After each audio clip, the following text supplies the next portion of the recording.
two people who genuinely have sort of started the entire bandwagon when it comes to transmedia in this country. It gives me immense pleasure to welcome on stage Sanjay Gupta and Vasu Gupta.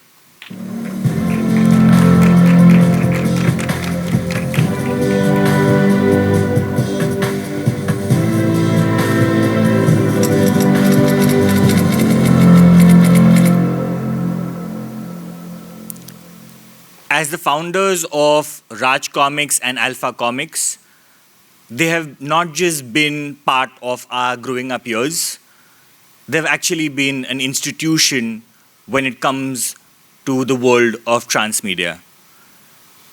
I'm not going to be moderating this session. May I please invite on stage Mishal Vanwari, the director of Indian Television and Animation Express, to take it ahead.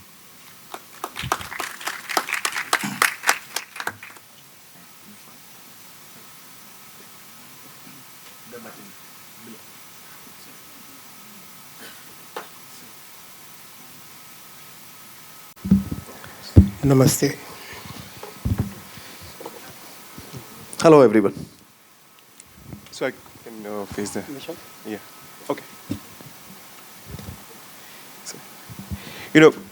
So, thank you guys for, by the way, staying. You've been a gracious audience, and we have some legends here, so we will get into an exciting session on the comic industry.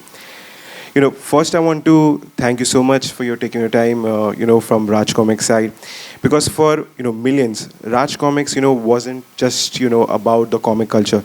It was an introduction to the concept of heroism, mythology, and the shared universe long before the West, popularized it through their movies.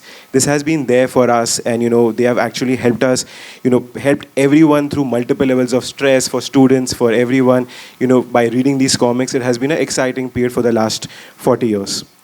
As we move into 2026, we are seeing a massive shift in how IP is handled. It's moving from platform, from your digital to streaming, to how people are reading comics today on scrolling. My goal today is to discuss the life of Raj Comics and now also Alpha Comics, how you're navigating the complexities of IP rights in this new era. And remember, everybody has some amazing stories. You guys may have some amazing stories. So you have some legends actually here who have gone through this for the last 40 years. So it will be a big learning experience, the fact that they are answering these questions. So, starting with you, Sanjay sir, fans often call you as the father of superheroes, or, Stan Lee of India. When you were sitting in your office in the 80s creating Nagaraj, did you ever imagine that the characters would become the primary mythology for 3 generations of Indians? 4 generations. 4 generations of Indians, sir. 40 साल 1986 से शुरू हुआ था ये सफ़र और exactly 2026 है, 40 साल पूरे हुए हैं। 40 साल पहले मेरे पिता श्री राजकुमार गुप्ता जी ने, मैं थोड़ा भावुक हो जाता हूँ उनका नाम लेते हुए, तो और मेरे ब्रदर मनोज ने और मैंने राज कॉमिक्स की स्थापना की थी। और जैसे कि पिताजी का नाम है राज, तो उनके नाम पे ही राज कॉमिक्स की स्थापना की गई और वैसे ही राज किया भारतवर्ष पे राज कॉमिक्स ने लोगों के दिलों में। तो जब आपने कहा नागराज की बात, मैं बचपन से ही कहानियाँ पढ़ने में बहुत ज़्यादा मेरा शौक़ था। जहाँ भी कहानियाँ मिलती थी, किसी भी उस समय पत्रिकाएँ आती थी, नंदन, चंदा मामा, मधु मुस्कान, लोटपोट, सो ऑन। और उसके अलावा अमर चित्तकथा हमने सारी पढ़ी, इंद्रजाल कॉमिक्स, और इस तरीके से पाया कि मेरा जो ज़्यादा रुझान था वो सुपर हीरो कॉन्सेप्ट पे, जॉनर पे था। मुझे सुपर हीरोज़ बहुत पसंद आते थे। और जब बात करेंगे 86 की, उस समय एक एनिमेशन एपिसोड आता था हर रविवार को टीवी पर दूरदर्शन के ऊपर, स्पाइडरमैन का। तो वो हम कुछ समय से देख रहे थे और लगता था कि क्यों ना अपना एक देश का, भारत का अपना सुपर हीरो हो, जैसे कि हम सभी भारतवासी अपना सुपर हीरो कह के पुकार सकें। तो यहाँ से जन्म लिया कि हमें सुपर हीरो पे कोई कॉमिक्स निकालनी चाहिए। और जब हम लोगों ने इसके ऊपर मनन किया बैठ के कि कौन सा एक किरदार हो जो कि हिंदुस्तान का, भारत का एक अपना सुपर हीरो कहला सकता है और उसकी एक ग्लोबल अप्रोच भी हो, जैसे कि स्पाइडरमैन को हम लोग पसंद कर रहे हैं भारतवर्ष में, वैसे ही हमारे सुपर हीरो को ग्लोबली रिकॉग्निशन मिले।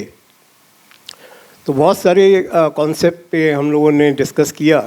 पहले दिन ही, रविवार का दिन था, स्पाइडरमैन आके चुका था और हम लोग बात कर रहे थे कि हमारा अपना कोई सुपर हीरो, पिताजी, मैं और मेरे भाई, उन लोगों ने बैठ के 2-3 कॉन्सेप्ट पे वो करा। तो ये हुआ कि नाग यानी स्नेक्स जो हैं वो हिंदुस्तान की सभ्यता से बहुत ज़्यादा जुड़े हुए हैं। चाहे हम कह लें कि हमारे शेषनाग जी हैं, विष्णु जी की शैया हैं, वासुकी हैं जो कि नीलकंठ जी के कंठ पे रक्षा करते हैं। और यहाँ आके जब हमारी एक लंबी डिस्कशन हुई तो हमें लगा कि हाँ, हम नागराज को ही इसको ग्लोबल एक पहचान दिला सकते हैं। इसके बाद हमने कई महीनों तक आपस में दोनों भाइयों ने इसके ऊपर चर्चा की कि क्या हो सकता है, किस तरीके से हो सकता है। तब जाके एक हमारे दिमाग में नागराज का कॉन्सेप्ट क्लियर हुआ। उसके बाद जो हमारी शुरू हुई सर्च, वो थी एक, क्योंकि हम 18 साल के थे, मेरा भाई 17 साल का था और स्कूलिंग कर रहे थे उस समय हम। तो हमें एक इतने बड़े कैरेक्टर को जो हम लेके चल रहे थे, जो हमारी सोच थी, उसके लिए एक अच्छा कहानीकार चाहिए था, जिसके लिए हम इंडस्ट्री में कौन इसको लिख सकता था वो हमने ढूंढा। और एक जो भारतवर्ष का बेहतरीन कोई चित्रकार हो जो इसको ग्लोबल लेवल पे बना सके, उसके लिए हम पहुँचे पुणे प्रताप मलिक जी के पास। और उनसे हमने जब ये आइडिया डिस्कस किया तब ये नागराज का कॉन्सेप्ट जो है शेप लेने लगा बहुत अच्छी तरीके से। और जो भी कुछ है वो उसके बाद का एक लंबा 40 साल का सफ़र है। वो आईपी जो शुरुआत हुई थी नागराज की पहली कॉमिक्स से, जिसमें नागराज की हमने शक्तियाँ दिखाई थी, और उससे रिलेटेड एक और ख़ास बात है कि इसको हमने 84 में कॉन्सेप्ट को 86 में पब्लिश हुआ था, 84 में हमने इसको वो किया था, सोचना शुरू किया था। तो 84 में श्रीमती गांधी जी का मर्डर हुआ था और वो आतंकवाद की भेंट चढ़ी थी। तो उस समय एक आतंकवाद जो था भारतवर्ष में बहुत ज़्यादा एक भय का विषय बना हुआ था, बहुत चर्चा में था।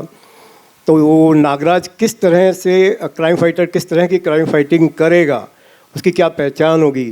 तो हमने उसको टैगलाइन दी थी, आतंकवाद का दुश्मन नागराज, विश्व आतंकवाद का दुश्मन नागराज। इस तरह से नागराज की शुरुआत हुई थी। Everyone, give him a huge round of applause. You won't get this information anywhere. And Nagraj is respected as one of the founding superheroes for India, and it has created havoc for millions of fans. Vasu, for you have successfully launched Alpha Comics, and you have already released over 50 titles in the last few years. How do you ensure that these new Alpha heroes, build a legacy as strong as what Raj Comics has done? And how do you also balance being the vanguard of new age, of carrying the weight of the massive Raj Comics legacy? मैं इससे पहले एक और बात कि राज comics 40 साल में 5 crore comics publish कर चुकी है और 50 करोड़ रीडर्स हैं इसके 40 साल में। और हम लोग इसको 2500 कॉमिक्स टाइटल्स अब तक पब्लिश कर चुके हैं कॉमिक्स में। नॉट ओनली नागराज, ओवरऑल जो हमारा यूनिवर्स है, जिसमें 500 के करीब 500 प्लस कैरेक्टर्स हैं जो हमारे सभी सुपर हीरोज़ के अराउंड डेवलप हुए हैं। और अभी लगातार ये 2500 कॉमिक्स और 125 आर्टवर्क पेजेस हम बनवा चुके हैं। और 1.5 लाख स्क्रिप्ट के पेजेस मैं अब तक एडिट कर चुका हूँ। तो 500 कॉमिक्स मैंने को राइट किए हैं, 150 के करीब कॉमिक्स मैंने खुद लिखी हैं और 2500 कॉमिक्स मैंने एडिट किए हैं और ये अभी तक चल रहा है। There is a reason why he's dubbed as the father of Indian superhero. इतना effort जो गया ये 40 साल में, इतने सारे characters and so much reach. I mean, it's amazing, sir. पहले हाँ जी On to you. या sorry so first of all I am really dilated कि आज हम सब लोग यहाँ हैं, इस तरीके का इवेंट हो रहा है, हम सारे लोग इस तरीके से जुड़े हुए हैं. This is exceptional and I feel this is the golden time for the creative industry of India that these initiatives are. And one more thing, Raj Comics is a legacy. No one can compete to that. My father, Mr. Sanjay Gupta, has been a creator, a writer, an editor, and co-founder of Raj Comics. And I feel the effort and the hard work he has put in his work over the period of last 40 years. No one can do that. I cannot even imagine to repeat that in my lifetime. So what I aim to do is I aim to come up with new content which respects the legacy.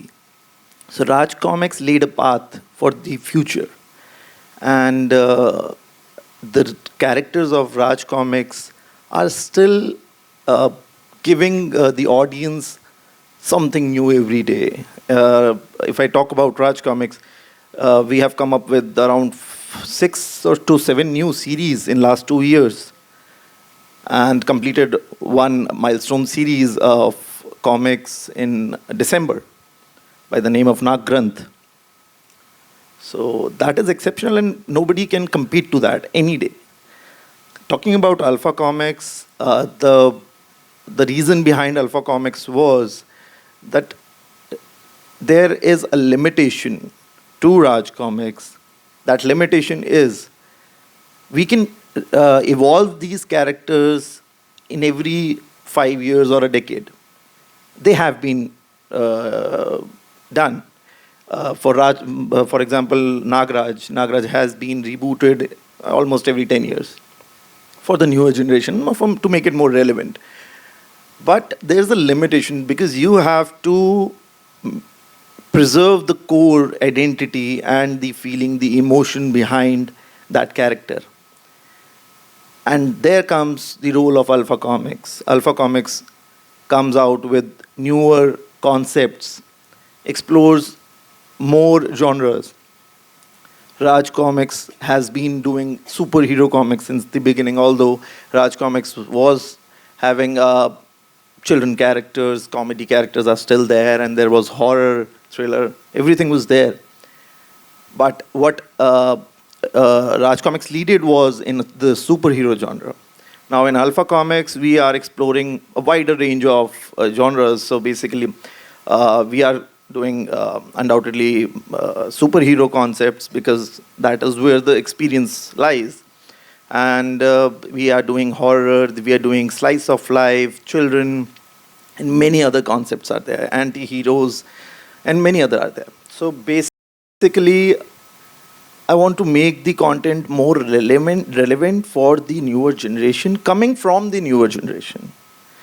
So it gives the opportunity to the newer writers and the artists as well to come up with their content, and the generations which are consuming, the generations today which are consuming majority of foreign content, they get a taste of culture which India has been there since ages, and which was missing since a long time. Actually, so it goes like a ladder. Initially, there was Chacha Chaudhary. Chacha Chaudhary was the introductory character for the children. So a child used to read Chacha Chaudhary, and then he used to evolve to Nagraj or the other characters, which were somewhat mature. But now, due to Chaja Chaudhary being not there for a long time, although they are back, but they were missing for a lot of time. And Amar Chitakatha has always been there, but they're not fiction. So to bridge that gap, to start with the first step of the ladder, we came with kids content in Alpha Comics. There are a lot of new concepts. There are 4 concepts till now, although we are working on 3 to 4 new concepts. So there's the legend of Vatakatu, the adventures of Chehel Pehel, the Rainbow, the Monster Slayer. My Nani is an Alien, the latest one. So what we observed was in last 3 years that the first year was like introductory. We were trying to push these characters towards the next generation. Although the Raj Comics audience was also liking it, already they were reading those, but you need to introduce it. That is the whole purpose. So what we recently realized that the kids are interacting with these products, these stories. And I would say right now the New Delhi World Book Fair is going on, and 2 days back only we were there, and there was this guy who asked me, I was roaming around him, he asked me, where's your stall? I was wearing the same t-shirts, that's why he got to know that I'm from the same business. So he asked me, where's your stall? I said, it's right there, and his daughter was there with him. She said, Bhaiya, mujhe na Chehel Pehel lena hai. And I was like, that is good, no? A kid knows about this story, and she's trying to find that concept, that story, and she came to the stall, she bought the other issues, all the 4-5 issues which have come up. So I feel the newer generation needs more stories, more concepts which are culturally relevant with the newer, keeping the newer trends in mind. That's what we are trying to do. No, and you've done it fantastically, in just 3 years, releasing so many titles and making them popular. I mean, again, kudos to you. So, in making these IPs and creating it, there are always challenges, from entire perspective. First, from bringing these characters to life, and then looking at, we are at a transmedia conference. So, looking at from an entire transmedia perspective, adapting these IPs to other formats, whether it being animation or live action. So if you can just, take me around the challenges that you have faced, for both of you, that question is, and, what do you also think could be the answer to these challenges? So that I would like to say something. That is the one thing Alpha Comics is focused more on. So the characters the IPs we are creating now are more structurally, planned, keeping the transmedia platforms in mind. We know that it needs to reach the global scale. So they are weaved in such a way that in the future we can adapt these IPs into any format, into an animation, a live action, or gaming, anything. Even the extended reality aspect of that. Okay. Sorry. So मैंने 80s में ये लिखना शुरू किया था. मेरे office में एक किचन खाली थी और उस किचन को मैंने अपना राइटिंग रूम बना लिया था और अपनी बुक्स वगैरह लगा के वहाँ पर पोस्टर्स लगा के कैरेक्टर्स के वहाँ पर मैं ये कैरेक्टर्स लिखता था. और आप विश्वास नहीं करेंगे, मैंने 32 पेजेस की कॉमिक्स 1.5 दिन में ख़त्म करी. तो हालांकि वो स्टार्ट था, तो मैं वो क्यों 32 पेजेस की कॉमिक्स 1.5 दिन में ख़त्म हुई, उसके पीछे एक मज़ेदार कहानी ये है कि क्योंकि दिमाग में जब कहानी आई तो इतनी तेज़ी से वो कागज़ पे उतरती चली गई कि शाम होने के बाद, क्योंकि ऑफिस क्लोज़ करना था, उसके बाद मुझे अगले दिन की जो बेसब्री से इंतज़ार था, मुझे जाके वो, क्योंकि कहानी जहन में घूम रही थी, उसे पूरा करना है. तो इस तरीके से वो पूरी सीरीज़ इतने मज़ेदार ढंग से फिनिश की मैंने. आई थिंक वो 12-13 पार्ट की सीरीज़ थी. और जहाँ तक चैलेंजेस की बात है, चैलेंजेस के बिना आपका करेक्टर डेवलप नहीं होता है. जिस समय हमने राज कॉमिक्स में सुपर हीरो को लॉन्च करने का सोचा, उस समय मार्केट में डायमंड कॉमिक्स यानी बच्चों का जो कंटेंट था वो सबसे ज़्यादा चलता था, चाचा चौधरी और मनोज कॉमिक्स एक आती थी जिसके अंदर फेरी टेल्स या इस तरह की कहानियाँ होती थी, लोक कथाएँ वगैरह, और वो बहुत ज़्यादा बिकती थी पूरे देश में। तो जब हमने अपना सुपर हीरो कॉन्सेप्ट को लॉन्च किया तो आप विश्वास नहीं करेंगे, बुक सेलर्स ने माल मंगा लिया लेकिन वो खोलते ही नहीं थे, कह रहे ऐसे कौन पढ़ेगा, सुपर हीरो कौन पढ़ेगा। तो ये काफ़ी टाइम लगा, यानी 6-7 इशू हमने निकाले, और उस चक्कर में हमें कुछ कैरेक्टर्स ऐसे कॉमेडी के किड्स के लिए और कुछ फेरी टेल्स लोक कथाओं पे जो है निकालने पड़े। तो उस समय सेट्स जो थे वो चलते थे कि एक साथ 6 कॉमिक्स आ रही हैं, तो उसमें कहीं हम अपना नागराज बीच में डाल देते थे। तो इस तरीके से वो धीरे धीरे और ये खैर हमें विश्वास था कि पूरे भारतवर्ष में जो एक आस्थाओं पे चलता है, विश्वास पे चलता है, उसको जो सुपर हीरोज़ का मेन कॉन्सेप्ट है उसको मैं थोड़ा सा अगर ट्रांसलेट कर पाऊँ। सुपर हीरोज़ हमारे लिए एक फादर फिगर होते हैं जिससे हमें सुरक्षा का और विश्वास का एक एहसास मिलता है। वही सुरक्षा और विश्वास हमें अपने परमात्मा भी मिलती है, उस पर हम अपना विश्वास रखते हैं कि जब ज़रूरत पड़ेगी वो हमारे लिए तैयार खड़ा होगा। तो वेस्ट ने उससे सुपर हीरो कहा, हीरो जिसके पास सुप्रीम पावर्स हैं, और हमारे यहाँ वो पहले से ही प्रचलित था, जिन्हें हम भगवान के रूप में मानते थे। हमारे दादा दादी नाना नानी वो कहानियाँ हमें सुनाते थे, श्री राम की, बजरंगबली हनुमान की और महाकाल की। तो ये जो विश्वास था कि ये चीज़ चलेगी, उस विश्वास ने हमें कभी भी टूटने नहीं दिया। ऐसा नहीं था कि हम शुरू से ही बहुत ज़्यादा पैसे वाले थे हाँ, तो उस समय हमने डे और नाइट लगाया और बहुत जो सफलता की सीढ़ियों को चढ़ना था उसके बहुत ही शुरुआती मुकाम से हमने शुरू किया था। लेकिन जो विश्वास था मन में कि नहीं सुपर हीरो चलेगा, वो चला, और उसके बाद ऐसा चला कि पूरे भारतवर्ष में एक सक्सेस स्टोरी बन के रह गया। No, it's an amazing story to see, you know, what it took to build Raj Comics to what a brand name it is.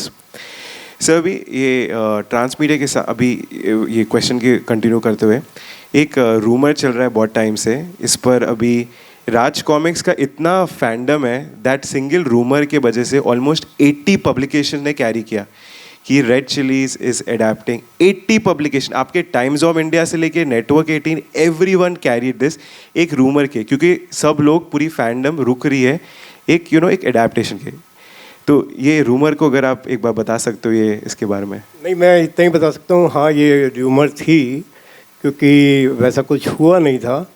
मे भी सर्वे हो सकता है रेड चिली का और इसके अलावा हम ओवर द पीरियड हमने 90s में खुद ही अपना नागराज का पायलट एपिसोड बनाया था। फिर मुकेश खन्ना जी ने भी नागराज के ऊपर पायलट एपिसोड बनाया। हमने अपना एनिमेशन का स्टूडियो बनाया था आर्टून्स के नाम से, जिसमें अगेन हमने नागराज के एनिमेशन कुछ बनाए थे। तो उसके बाद हमें ये लगा कि नहीं, और हाँ ये भी बता दूं कि मंडी हाउस में मैंने और मेरे भाई ने तकरीबन हफ्ते में 4 दिन हम नीचे खड़े रहते थे सीईओ के इंतज़ार में, और सीईओ कहते थे कि अभी 1 घंटा 2 घंटा, और वो सीईओ हमें मिले और उन्होंने ग्रीन लाइट कर दिया था, लेकिन उसके शायद 4 दिन बाद ही वो उपदस्थ हो गए तो उसके बाद हमने यही सोचा कि नहीं, हमें सिर्फ लाइसेंसिंग करनी है, अपने कैरेक्टर की खुद बनाने के ऊपर नहीं जाना है। तो आज बहुत अच्छा ये समय है कि ट्रांसमीडिया को लोग अब बात करने लगे। सरकार ने AVGC जो लॉन्च की है और सब स्टेट उसे बहुत सीरियसली ले रहे हैं, और ये बातें जो हैं हमारे न केवल हमारे लिए, मेरे लिए, मेरी 40 साल की जो मेहनत है उसके लिए, और जो 50 करोड़ जो रीडर्स हैं, जो फैंस हैं, उनके लिए ये बहुत अच्छा मौका आया है। हमारे 140 करोड़ लोगों में से जो हम इतने क्रिएटिव माइंड्स हैं, वो सिर्फ और सिर्फ लेबर और कंज्यूमर बन के रह गए हैं। हम सबके पास कहानियाँ हैं कहने के लिए। ये बहुत अच्छा टाइम है कि सब लोग जुड़ के मिल के जो है इसको उस जगह लेके जा रहे हैं कि हम सबके सपने पूरे हो सकते हैं। और सर यही कंटिन्यू करते हो ना, अभी जैसे लास्ट ईयर एक मूवी आई थी नरसिम्हा, और उसने दिखाया कि अगर हम इंडिया की, भारत की ऐसी स्टोरी लेते हैं, माइथो स्टोरीज़ लेते हैं, ऐसा बॉक्स ऑफिस कर सकते हैं कि वो टॉप 10 ऑफ इंडियन सिनेमा के लिस्ट में आ गई थी। और अगर आप कुरुक्षेत्र देखो जो नेटफ्लिक्स पे आई थी, 2 महीने के लिए नेटफ्लिक्स के टॉप 10 में थी। ये ऐसा इंडस्ट्री ने एक्सपेक्ट नहीं किया था। अभी आपको क्या लगता है, अभी ये सब सक्सेसेस के बाद अभी ये इंडस्ट्री इसको कैसे देखेगी? दोनों में से कोई भी। नेचुरली बहुत पॉजिटिव है, यही होना चाहिए था कि अश्विन जी की भी अगर कहानी मैंने सुनी तो वो यही बताते हैं कि कितनी परेशानियों के बाद वो महाअवतार नरसिंह बना पाए। और उनका एक बहुत अच्छा डायलॉग था जो मुझे बहुत पसंद आता है कि अगर आपका कोई सपना है तो उसे आप ही पूरा करेंगे, किसी का इंतज़ार करेंगे तो कभी पूरा नहीं होगा। बहुत अच्छा बोला वासु। इसमें मैं भी मैं कुछ कहना चाहूँगा। पहली बात तो जो आपका पिछला क्वेश्चन था, राज कॉमिक्स के जो कैरेक्टर्स हैं वो शुरू से ही ट्रांसमीडिया रेडी रहे हैं। अब मैच्योर हो चुका है वो यूनिवर्स इतना कि जल्दी ही कुछ ना कुछ उसके ऊपर आएगा। जहाँ तक बात रही रूमर की, रूमर ने एक चीज़ तो बता दी कि आज भी लोगों के अंदर कितना एक्साइटमेंट है इन कैरेक्टर्स के लिए और लोग दिल से कितना देखना चाहते हैं ना। कमिंग टू नेक्स्ट, जो ये सारा का सारा ट्रांसमीडिया का चल रहा है, AVGC XR is going on and everything is going on. I think if you talk to anybody who has been successful in this industry, they would tell you that once I was at a very low point in my life. Like in the previous session, Ashish ji told everybody that कि उनको अपना घर भी रखना पड़ गया। या everybody, if you listen to anybody's story, Ashwin ji के साथ यही हुआ, and everybody is like, so that is the struggle of creative industry. You have to go to the lengths to succeed, to see your dream on the bigger, platform. So that is the thing, that is the struggle of it. And everybody, right now, everybody is struggling. We are struggling. We are trying to push boundaries. Although now the time has come and we expect next 5 years to be the golden period. But we are pushing boundaries, which was not that much easier in last, I would say, 10 years. So that is it. And it has been fantastic. I mean, that one news article response, अभी आप राज comics Google भी करते हो news में, ऐसा मुझे first, second, fourth, fifth, 10th page तक जाने पर इतने सारे आर्टिकल्स हैं. We can see that fandom and that excitement. Talking on that fandom, अभी बहुत लोग क्या करते हैं ना, they end up writing fan fiction.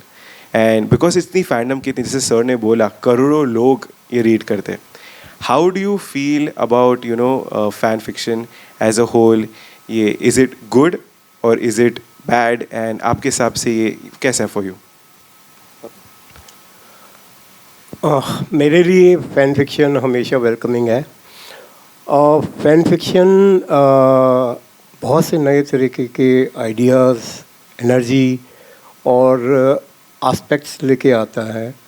उनके नए नए जो आज के समय में विजन्स हैं, जो वो ड्रीम लिए बैठे हुए हैं अपने कैरेक्टर्स के लिए, और जो प्यार लिए बैठे हैं, वो देखने को मिलता है.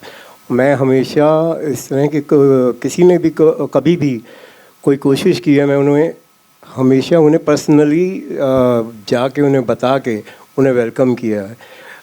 इस पे राज कॉमिक्स के थीम सॉन्ग्स बनाए लोगों ने, बहुत तरह का म्यूज़िकल वो किया है.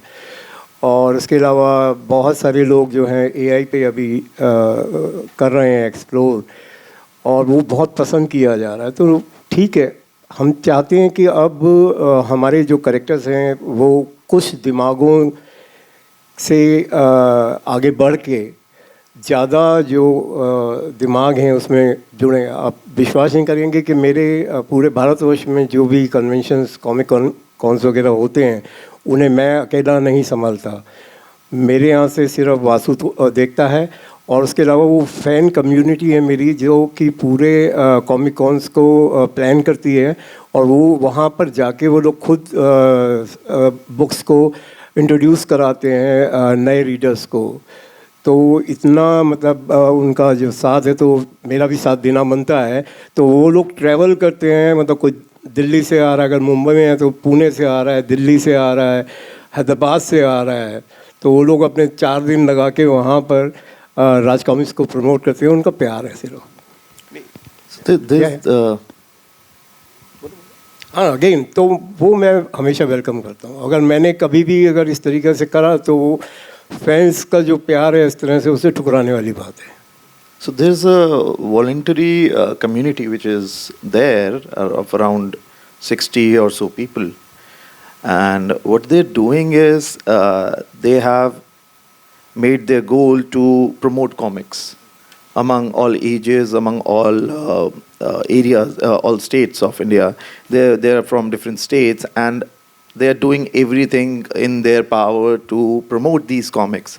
They come to the conventions, and they try to introduce these comics. You can talk about Raj Comics or Alpha Comics or maybe any other comics. So they try to introduce the newer generations to this concept and these stories of Raj Comics and Alpha Comics. And that is the love they have for the characters and the stories they've read in their childhood. So I feel that is something, that is you reap what you sow. So we are getting that. और कोई IT industry से है, कोई doctor है, और कोई marine से है, मतलब डिफरेंट प्रोफेशन और डिफरेंट उससे, कोई लॉयर है, आईपी का लॉयर है, कोई कुछ है, कोई कुछ है। और वो इतना प्यार मिला है वो इसी कारण कि एक जब आप करेक्टर बनाते हैं, ख़ास तौर से आप सुपर हीरो जब बनाते हैं, तो सुपर हीरो चाहे आप 6 साल की उम्र से लोगों ने पढ़ना शुरू किया था, और मज़ेदार बात है जब उन्हें पढ़ना भी नहीं आता था, भाषा भी नहीं आती थी, तो कोई ना कोई चित्रों से। कॉमिक्स की एक खूबसूरती है कि उसमें एक राइटर होता है जो कि सबसे पहले ज़रूर होता है, और राइटर के साथ एक आर्टिस्ट होता है। यानी वहाँ 2 लोगों का जो विज़न है और जो विज़न जुड़ के जब वो कॉमिक्स बनता है तो वो बेहतरीन बन के आता है।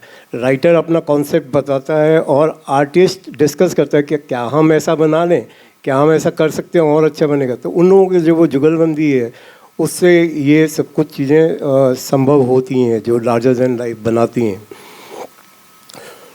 तो हम क्या बात कर रहे थे? हम बात करते हैं अभी ये फैंडम और इनका support.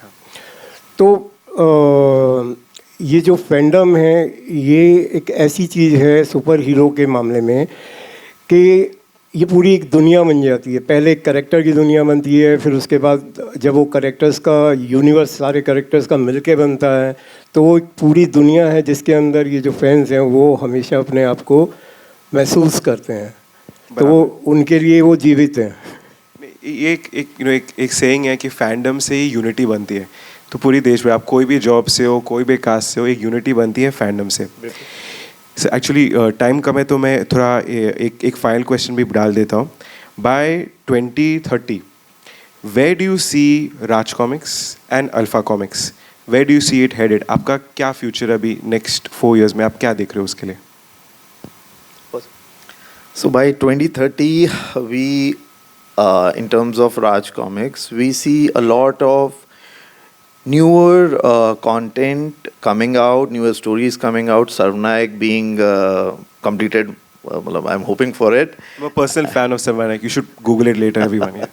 So we're trying to do that, and coming up with more crossovers, coming up with newer, maybe rebooting some of the characters for the newer generation, and that is it for Raj Comics. And for Alpha Comics, I'm planning to come up with so now right now we have around 18 to 19 new IPs published in last 2 years, and I'm expecting to grow that to around 60 to 70 IPs by the end of 26, and probably in last 4 years we'll be having a pool of 150 or so IPs. And what we're trying to do is we're trying to expand the catalog. We're trying to give the generations a lot of options to read from, to grasp from, basically, and eventually adapt it to the other platforms, transmedia platforms. So, looking at 2030, I feel there would be many of the IPs. You'll be able to see these IPs on screen, probably by end of 26 maybe. And I feel the generations will get a newer taste of the culture and the deep-rooted storytelling tradition in India. And I just hope that we can give the next generation the experience of storytelling we had in our childhood. And the generation understands. Instead of feeding on the foreign content, they focus more on Indian. They actually realize their true identity, reading the rich content of Indian storytelling. Absolutely brilliant, it's amazing to see that you have such a strong vision, because the fact is fandom is there. When I'm going through, traveling to Mumbai, I keep seeing people with Nagaraj t-shirts with Doga. Like, I like Doga a lot, so different kinds of things are there, but it's great that there's an amazing vision. We'll leave it to questions now. Anybody has a question? Don't be shy, ask questions. You literally have comic mavericks here from the industry. It can be about you starting your own, getting into comics. There's a gentleman with a question. नमस्ते Sanjay ji. I don't have a question. मैं बस आपको शुक्रिया कहना चाहता हूँ. मैं 1995 से कॉमिक्स पढ़ रहा था. परमाणु हो या डोगा, नागराज, मेरा सबसे फेवरेट था मल्टी स्टार और जलजला. उस जैसे और भी मैंने कई पढ़े हैं. सो आई honestly, I don't have a question. It's just an honor to be, in the same place, and I'm very thank you for so many fond memories in my childhood. And if I could go back, I would definitely read all the comics again. So thank you so much. Thank you. See, that is the love that gives us inspiration to push boundaries. Also, for many people, right, for you doing your college exams, for work stress, this was the one thing that gave everyone joy. So, anyone else? मैं खुद ही बोलता हूँ. देखिए, यहाँ मौजूद हर व्यक्ति जो है अपने सपनों को जीना चाहता है, और सपनों को जीना और उन्हें अचीव करना एक बहुत गंभीरता का और इच्छाओं का विषय है. मैंने अपने जीवन में कॉमिक्स को सपना बनाया, और इतना सपना बनाया कि मैं अपने आप को मैं कॉमिक्स हूँ बोलता हूँ. तो मैं यही चाहूँगा कि सब अपने सपने हमेशा पूरा करना चाहें, और उन सपनों को ख़ास तौर से जब हम देखते हैं क्रिएटिविटी की साइड से, बहुत मुश्किल है, क्योंकि हमारे भारतवर्ष में इसको सपोर्ट करने के लिए ना हमारी फैमिली, ना हमारा फ्रेंड सर्कल, मतलब आपकी फैमिली भी कहेगी कि आप क्या चूज़ कर रहे हैं जॉब्स में. ये हमेशा जो कहानी लिखना या चित्र बनाना एक्स्ट्रा करिकुलर एक्टिविटी रहा है, तो आप क्या चूज़ कर रहे हैं, और आपका मन जो है वो अपने इसी ड्रीम को पूरा करने के लिए कि मुझे लेखक बनना है या मुझे आर्टिस्ट बनना है, तो आपको एक ही मंत्र याद रखना पड़ेगा, कीप मोटिवेटिंग योरसेल्फ. अपने आप को हर पल मोटिवेट करना पड़ेगा. हर पल मैं अपने आप को मोटिवेट करता हूँ, और आपको भी यही कहूँगा कि आपको आपसे ज़्यादा कोई मोटिवेट नहीं कर सकता. धन्यवाद. Thank you so much, sir. It's been an honor being, moderating this session. Thank you. Thank you. Thank you so much. Thank you. Before we end the session, I must say one thing. When I called Mishal the other day and I said, listen, there's a session, I would love for you to moderate it. And Mishal turned around and said, I'm one of the biggest fans of everything that they have done. Ladies and gentlemen, please put your hands together for Sanjay ji, Vasu ji, as well as Mishal for moderating the session so beautifully. Can I please request, before you guys, can I please request Mr. Amit Kotecha, co-founder of Goa Future Proof, to kindly felicitate our wonderful speakers and moderator.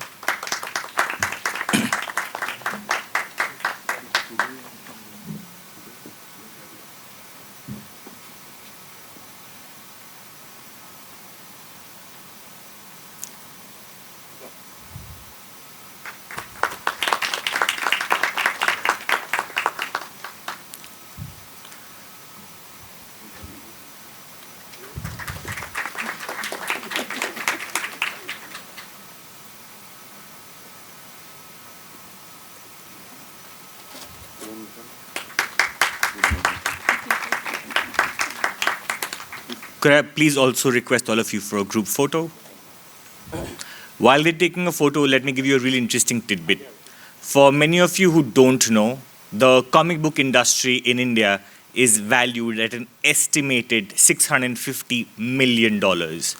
So while majority of us chase cinema and OTT and gaming and everything else, here's an untapped business opportunity for anyone possibly looking at it. Thank you, gentlemen.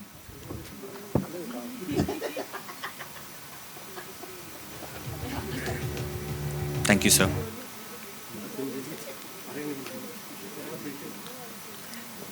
Ladies and gentlemen, we'll take a 5-minute break before our next session. Do come back. It's going to be an extremely exciting session with 3 absolutely remarkable filmmakers. We take a short recess. Thank you.